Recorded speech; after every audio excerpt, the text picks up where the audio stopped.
Even if they just start working with an agent now, their agent's going to be talking to them about how the market's moving. And if they don't come in ready, they're going to miss out on some multiple offer situations, or they're going to say, hey, I'm going to go look at that house in 2 weeks. And when it goes pending in 3 days, they're going to learn really quickly just what this market is doing. We've been doing this for 20 years and serving hundreds of families. We're going to bring solutions to your situation. How do you choose a financial advisor? How do you know who you should That's work with? the value of that 210 core, of moving everything towards a purpose on purpose. Hey, everybody. Welcome to your Retirement Blueprint podcast, the show that empowers you to create a life of financial peace so that you can live your best life. My name's Kendall Stahl, alongside my co-host, Mr. Phil Cooper today. How are you? I'm good, buddy. How are you? And hey, welcome. Thanks for joining us on the show today. I'm doing good. How are you doing? I'm doing all right. Good. I'm excited about today. Yep, it'll be good. Special guest. I love it. We do. Mr. Josh Graham, how are you? Josh, welcome. Doing real good. Thanks for having me today. Thanks for joining us. Seriously. I know you're very, very valuable with your time. So you being here for a few minutes it's honoring to us. So thank you for that. Absolutely. Yeah. Josh, for those of you that don't know, he hails from Morton, Illinois.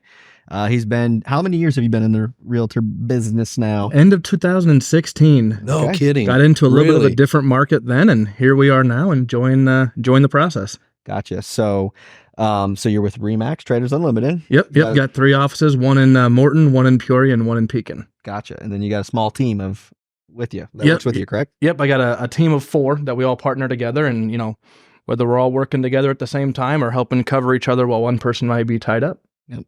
And you do all things buying, selling, personal homes and investment properties. That is correct. Gotcha. Sounds good. Busy guy. We're excited to talk to you. Happens Yeah. to be my personal realtor too. So of the few transactions you've done in your life, a couple of them have been mine. Yeah. And Kendall is easy to work with in the real estate side, so it's always a pleasure to get to work with him and Carrie along the way. Oh, for crying out loud. Buttering up the host. Man, oh man. Anyways, There's no special prizes after today. Yeah. You know that, right? I'm also really not in the buying mood today. So Everybody's in the buying mood when the mood strikes, right? I love it. I love oh man. Anyways, just wanted to bring you in to talk about real estate, obviously. And so I think what I'd like to do is just kind of start off, and I know there's been a lot of news around the real estate market the last several years, right? Interest rates are going up. The housing market's going to crash. The housing market didn't really crash, I don't think, but you're going to tell us in a minute. Kind of like, where do you, like, high level, we don't need like details, but like, where do you see the market at now? And like, how is it different than a year or two ago? Different things like that. Yeah. So over the last year or two, we've had a steady decrease in available listings. So if somebody's going to be buying or selling right now compared to a year ago, it's probably going to feel similar. But for a seller, it's actually going to feel just a little bit better even than a year ago. And for the buyer, it's going to feel as challenging as it was a year ago because the key is the inventory is just so low. Why is that, Josh? What's causing that? Because interest rates rose. Why is the markets, why is the inventory reduced? Though? Yeah, and it's a great question that the people way smarter than me are still trying to totally get it figured out. I think part of it is I think new construction slowed down 5 and 10 years ago, but for a long period of time, we just didn't feel that. Well, all of a sudden we had those few years right in the middle of like the COVID, year before, year after that, where everything stopped, but then also people were in their homes. They wanted to do remodeling. They wanted to make the renovations. Sure. They wanted to call the contractor who all of a sudden was available to come out next week is now not available for weeks, months, if not a year to take on that big project. It's funny you'd say that. I was going to do a project recently, and it wasn't even on a home. It was on more of a pole barn type of a situation. And I called it, and the conversation went so smoothly, and it was like, oh yeah, prices have started to come down. It says this is an opportune time, and I mean, I'm ready to go, right? Mm-hmm. And the guy gets to the end of the conversation, and he says, we can probably get you started somewhere between September and October. And I thought, September and October? You're 6 to 9 months out still on some of these contractors. Yeah. They're incredible. I mean, Do you buy into the fact that some of the low inventory is the fact that interest rates have risen, and so a lot of people aren't moving because they can't, because their house payment for the same house would, I'm going to say double. It probably wouldn't quite double, but go up dramatically. Like, for instance, me, I got my home. I bought it COVID, 2020. And like my interest rate's 2.75, right? Yeah, and crazy. So if I go buy the same house today, I'm literally making my payment higher, go up for by a sure. lot. Yeah, it's Yeah. higher. And not only your interest rate, the values over that time Yeah. has also gone up. So you're going to go up in value and up in interest rate. And it's a challenge. It's definitely a thing that it's a talking point. In the end, we have to like where we live. We have to enjoy where we're at, and we have to figure out what makes the most sense for our families. And, that's kind of where all this comes together. Yeah. So what do you think is going to happen in the future? Come on, put your crystal ball on. Yeah, my crystal ball. Is it getting because it hasn't? Everybody's saying like market's going to, interest rates are high, like the real estate market's going to come down, and it really hasn't. Has it? So my next 6 months crystal ball projection is I think we're going to be very similar to where we're at now. Yeah. The inventory, not only like in my real estate career, but like 20 to 30 years of history, we have not been as low as we are now, which is just crazy. On inventory, you're talking about? On inventory. So we got a supply and demand issue on we our have, hands. we have a huge supply and demand. So I think even if all of a sudden the numbers, life, people started getting ready to move, it's going to take 6 months for all those people considering it now to get on the market, get excited about it, and do whatever they're going to do. So the next 6 months, I think, is consistent to now. Yeah. After that 6 months is when I think some things could start to change, whether better or worse. I don't know. I do know that the interest rates were in the 7-8% range. I just got a pre-approval buyer on one of my listings, and the other buyer has a 6.25. I haven't seen sixes for a little bit. We used to not like sixes. Right. I like 6. Now, from listen to 7, this, 8. you young boys. Let me tell you something I in a know. second. I realize a 7% seems high, but only compared to 2, right? Yeah. But I'm old enough to remember when mortgages were 18%, 20%. So 6 is like, holy cow, grab that deal and run. It's still pretty attractive. One of the little quotes that they say is date the house, Yeah. I know where you're going. I don't know what it is either. Date to something, marry to something. Yeah, it's date the rate, marry the house. Marry the house, date the rate. Marry the house. Yeah. Okay, so marry get that ring on the house, right? A lot of people are out there, and you you kind of said you don't really know, but like if interest rates start coming down, you can make the argument that the housing market's not going to slow down. It's not going to slow down. Prices are going to go up, yeah. So most realtors right now, unless they're doing something crazy, and I just haven't found that secret sauce, they've got to be slower now than they were 2 years ago. Right. Mm-hmm. Homes would pop up, and there was a lot more homes. Buyers are ready to go. They were excited. Now buyers are ready, but they're also spending a few more points on that interest rate, so they're going to be a little bit more careful and cautious. 2 years ago, there was a lot of cash purchases that were done, and there was a lot of purchases that required people to waive inspections and that whole process of terms, not just price. Right. yeah. Wow. What we're dealing with too, and you probably saw some of this, Josh. There was a phrase. Now, this is not my phrase. I don't know even where I picked this up, but there was something called irrational exuberance. And we saw this irrational exuberance in the stock market when for years it just did nothing but go straight up. And everybody thought it would go that way forever. And especially on the retail side of things, the consumer, all they do is they go play golf with their buddy, play cards with their buddy, they hang out with their friends, and they're saying, oh, I got this much last year on my stock portfolio. I got this much. And pretty soon this irrational, it's not rational mindset, irrational exuberance that this thing was going to run this way forever. Same thing on the housing market or the interest rate market, maybe, that we got down to that 2% range, 3% range on mortgages, and everybody thought, oh my gosh, this is going to be this way forever. It's not that way, but it takes a little while for the mindset to change. And people have this irrational mindset that, you know what, back to that 6 and 7% interest rate, that's cheap in the history of things. Yep. Yeah. We ought to be moving houses right now. We ought to be buying and selling houses. There's nothing that should stop somebody from doing that. Yep. We ought to be moving ahead. Back to your, what did we decide it was? Marry the house, date the rate. Is that what we're going with? That is correct. Okay. So the point there is, hey, if you're a believer that maybe the housing market's not going to completely fall apart, which, everybody's going to have their own argument there. Interest rates are going to come down, which maybe could lend itself to housing prices going up. That's where you're like, get the house bought, and if you can afford it, and then go refinance the thing when rates come down. I agree. Right? Yeah. I agree with that. Gotcha. I think Josh made a great point. Figure out what's right for your family. Yeah. Do that and marry that house and refinance later. How much, this maybe is a stupid question, but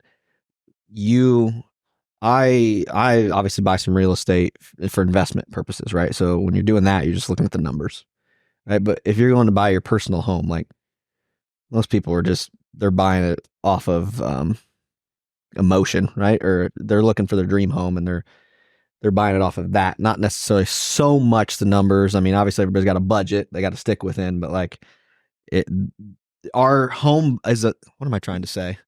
Our home buyers for their personal home, do they pay attention to the home market, or is it just whenever the time's right for them, they're going to go buy whatever they can afford? I do think they pay attention to it, especially because even if they just start working with an agent now, their agent's going to be talking to them about how the market's moving. And if they don't come in ready, they're going to miss out on some multiple offer situations, or they're going to say, hey, I'm going to go look at that house in 2 weeks. And when it goes pending in 3 days, they're going to learn really quickly just what this market is doing. Yeah. That makes sense. I think in our business, we run into a lot of folks that are moving, they're downsizing, they're going to Florida. I'm actually, this maybe doesn't apply totally, but I'm working with somebody right now that owns like I'm going to say $150,000 house, and they're going to move to Maryland of all places, for various reasons.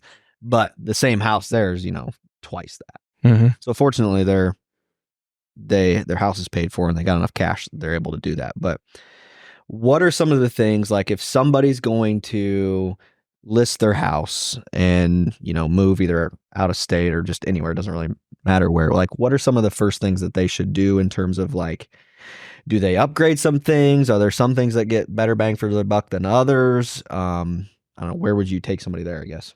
Yeah. I would say the first thing is fresh paint does a lot. Whether you're paying for a professional to do your painting or you're doing your painting and doing a good job with it, that's probably the first thing I would recommend. You mean don't just slap it up, because as soon as you paint and it paints bad and you put, one color that should be the other on the trim, you just added a whole new project. Right. And then the other thing would be, instead of starting projects that you don't finish well, maintain what's currently there really good.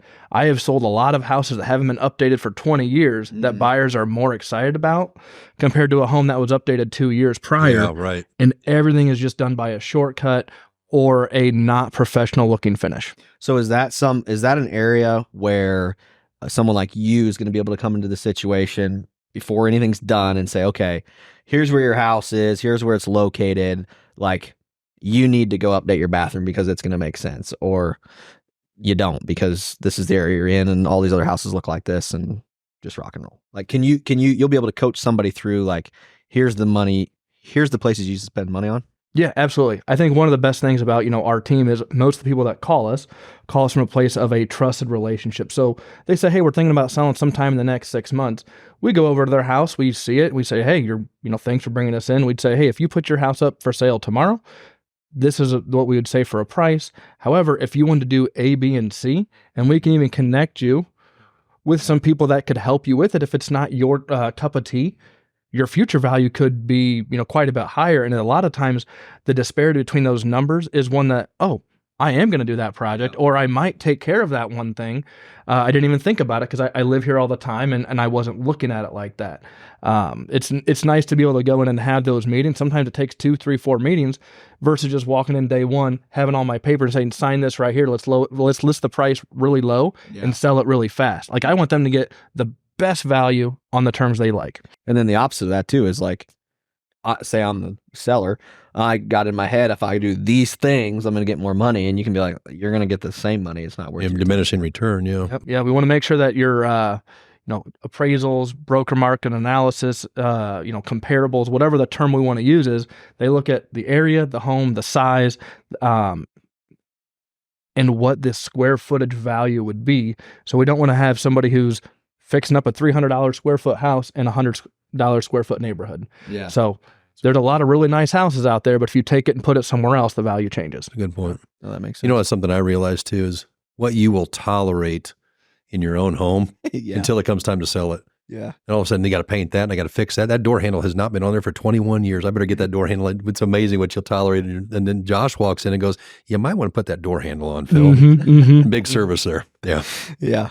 Put the door handle on. Yeah. I just, we've been in our house. When did we buy that? I think we bought it in 2020. I just said earlier. And yeah, I just put the return air vents on the other day. And as for recording purposes, we were talking about the market earlier. We're recording this. Hey, that was a hint. Kendall's getting ready to sell, I think. He put vents on. You may want to snag this property.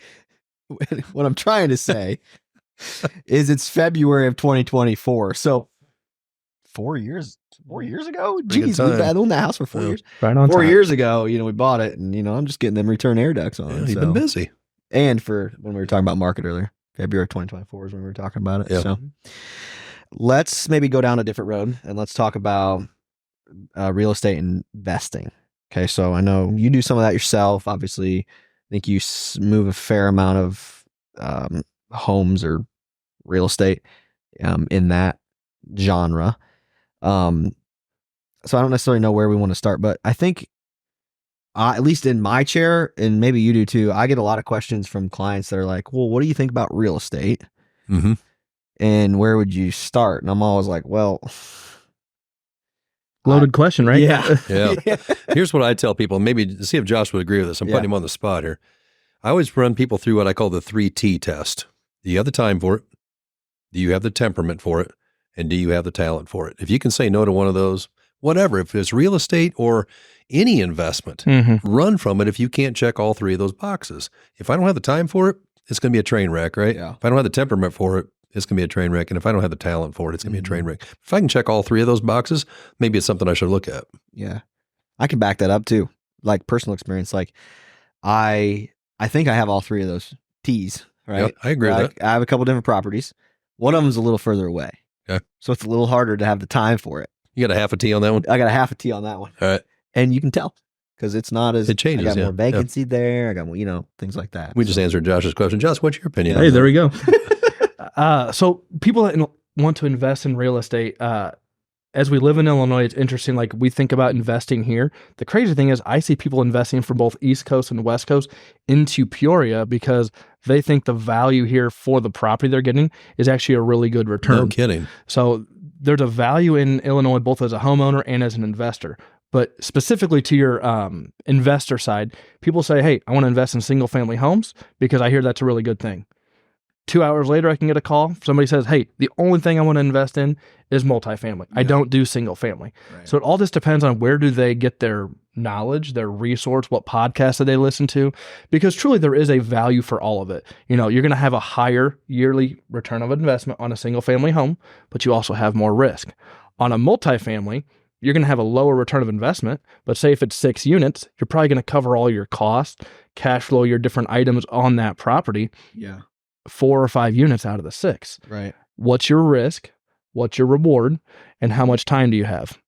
Some people would argue that, and maybe you may not agree with this, so it's fine if you don't, but some people would argue that like a single family, like you said, it's a little higher risk in one aspect of you got one renter, right? So if they move out, the bills are coming out of your pocket. But they would also argue, obviously depends on the neighborhood, that maybe that house is going to enjoy appreciation a little more than the fourplex down the street or something like that. Is that that's a very general statement, but would you agree with that or not? I actually would. I think the single family home has the more likelihood to appreciate well. Similarly, I guess depreciate, but that's such a rare thing right now, especially in our current, handful of years. Appreciate better. The consistency of the multifamily is you need to have it long enough to get your money out of the property and maybe sell it for the same price you bought it for, or even put into it over time. Yeah. But you were able to capture whether tax benefits or income off the property versus appreciation. That brings up $1 million question. I want to be an investor on residential real estate. Should I care about appreciation or should I care about cash flow? Before you answer, let me explain why I'm asking this question. Let's make up a number. Mm-hmm. Josh sells me a home for $100,000 and I'm going to rent out to somebody. And that $100,000 is going to generate for me $1,500 a month of cash flow. Okay. Then there's a housing market crash. And that $100,000 house is now worth $70,000, but it's still paying me $1,500 a month. Why do I care or not care about appreciation if that's the case? If I'm in the cash flow side of it, why do I care about appreciation? You don't really, right? In a way. So if you're not going to sell. Then back to, you've alluded to it, I've alluded to it 2 or 3 times in this podcast already about a potential housing market correction, crash, whatever. If you're in the cash flow side of it, should we be concerned about a housing market correction? If I know that thing's going to generate my $1,500, doesn't matter what's going on in the value of that. I think you're going to always want to know as an investor, you want to be smart, but I don't think you're going to look at it nearly as closely as your cash flow. Yeah, I would agree. And as your housing market crashes, I still think there's going to be renters that have to rent. And right now, the availability of renters to find good, suitable housing is really low. And it's nothing against them because there's reasons that they maybe couldn't or shouldn't buy right now, but they definitely need to have places to go. So I think you'll always refill a vacancy in certain homes. Yeah, I'm with you on that. And I think as the big employers of our area continue to do well, there's several, be careful not to name them on our podcast, but there are several large employers in our area who are doing extremely well and hiring and adding on. I think the rental market on the will get tighter and tighter for the renter. Right. The person who's the investor potentially could have an opportunity there. Mm-hmm. I think you just got to figure out what works for you. It's like anything else, right? Yeah. Like what works for you and go deep in it and figure it out. Yeah. Like in my case, I've steered away from the single family stuff because I've just figured out how to make that work. And some people would argue the completely opposite thing. And I don't have a specific plug for any company specifically, but there are property management companies out there that if you can calculate the cost of using a property manager, you can still do your cash flow, your numbers, and just make sure that makes sense. If you don't have all those T's and you have somebody the that time you know, box or the talent box, absolutely. yeah, you all, bet. really all the of time them. and the talent. Yeah, I agree. Yeah, you and can the check temperament. several. I guess it checks them all. Yeah. That's a great point. So if you can cash flow that and offload that responsibility, in essence, you're getting someone else, a renter, i.e. a renter, is going to be the person who's paying for your property over a course of time. That could be a very valuable asset to you. Has if you don't have an opinion on this, or I always have an opinion, Kendall. has the investment side of real estate slowed down a little bit lately with higher interest rates, or not? So last year, I think I did 75 buyer or seller investment type sales I was involved with. Okay. I think it'll definitely be less this upcoming year, but I think the numbers will be there for two reasons. Not that high, but it'll still be there. Some of the investors are going to look at it as a short-term return. They're going to say, oh, it already went up 5 or 10 grand. Let's sell it out now. And they're going to go invest it somewhere else. There's also people that just didn't get into it a year or two ago and they missed their boat. Now they're going to put them up for sale.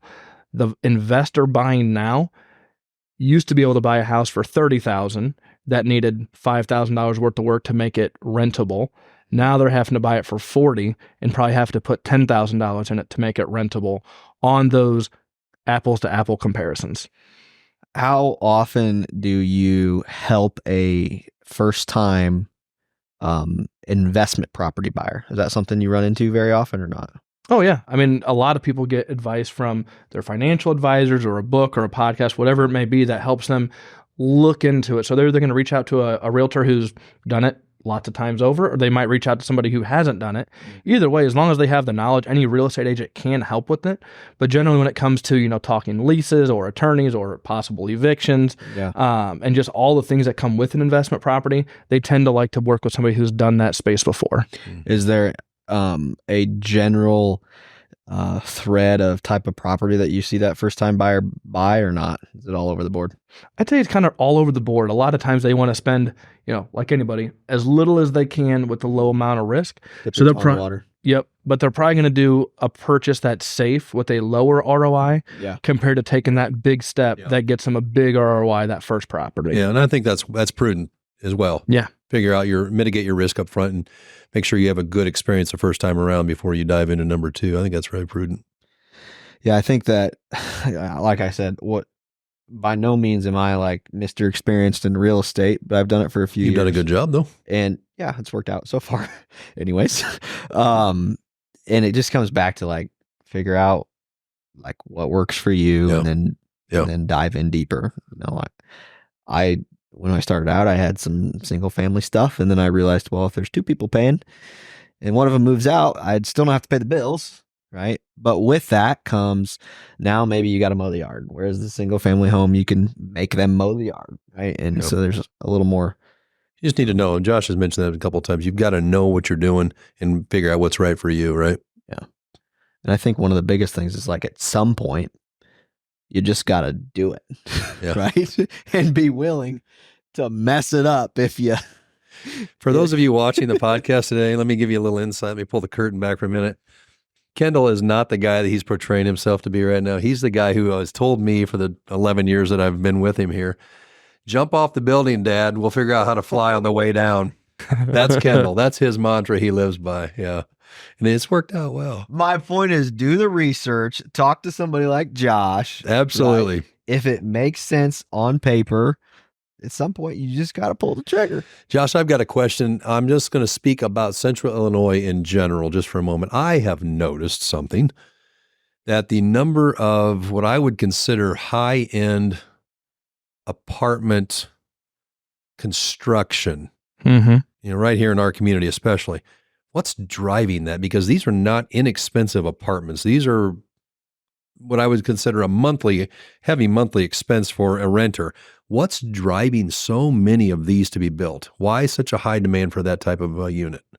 Yeah, that's a great question. I think part of that is people are coming out of their college, young, maybe under 25, maybe just under 30 age, and they're just not sure where they want to land yet. Do they want to go buy that $200,000, $300,000, $400,000 house and have to care for it and maintain it? Or do they want to buy that super nice, just built apartment style building because maybe they want to end up states away and they just don't want to have that risk?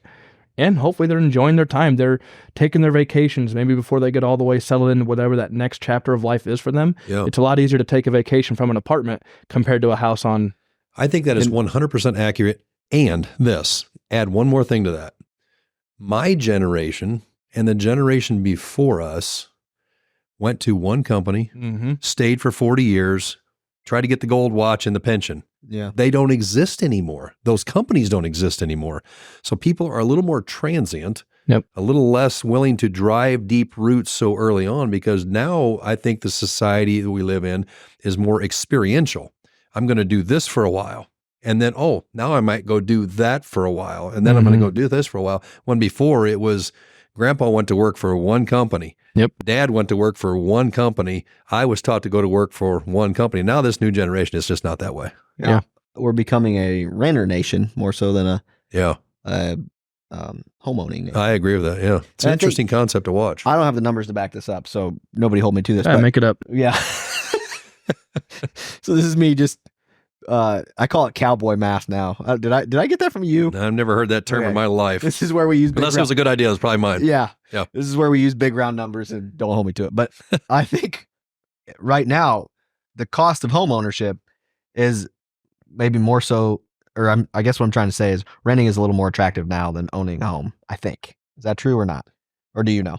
It is, but here's a rabbit trail, if I may. Sure. The amount of under the radar large corporate companies that are buying these investment homes I know it. that are housing renters quietly on our streets, quietly in our cities. Josh, go open that up first. I bet the listeners don't know this is going on. Open that up for us. So there is everywhere, Illinois, other states, other areas are having lots of different large companies, whether it be BlackRock or one of their subsidiaries, and I'm probably saying that inappropriately, but SFR3, I think, is one of them. There's a lot of different big investment company, adventure capital, whatever they want to call themselves, buying homes by the 30s, 40s, 50s, hundreds in different areas. They often are removing the current renter, fixing them up, and then renting them for a much higher rate. Somebody new applies and starts living there. Over the course of time, I think our great idea of renting is a thing. However, what happens, is it 10 years, 50 years, whatever the timeline is, that all of a sudden that's the only option, or the homeowner is going to be such a rarity that maybe we don't get some of our perks, whether it be tax or just personal life enjoyment of owning property. Yeah. I'm guessing that's happening as the investor side of things. I'm guessing that's happening because these companies are buying cash flow. Is that what they're wanting? Yeah. I think Renter cash flow? And appreciation. Right. I mean, Josh, if they can boost the numbers because they buy so many, eventually they're going to go up in value, right? As long as they don't sell things under value. You can buy one house on the street and raise the value of it, or buy all the houses on the street, I guess. Raise the value. Drive the whole neighborhood up. You drive the whole neighborhood up. But I think it's the cash flow thing. I think it's an appreciation thing. It's probably an inflation play, right? Technology has come to a point now too where they can do some of that. And probably some of these companies want non-correlated assets. They want something that's not stock, not bond. They want an alternative type of investment as well. Do you see that much in Central or Illinois area? I personally haven't worked with that type of buyer on my end of things. Right. I have shown some properties to my buyer clients that represent the seller is one of those type of companies. Okay.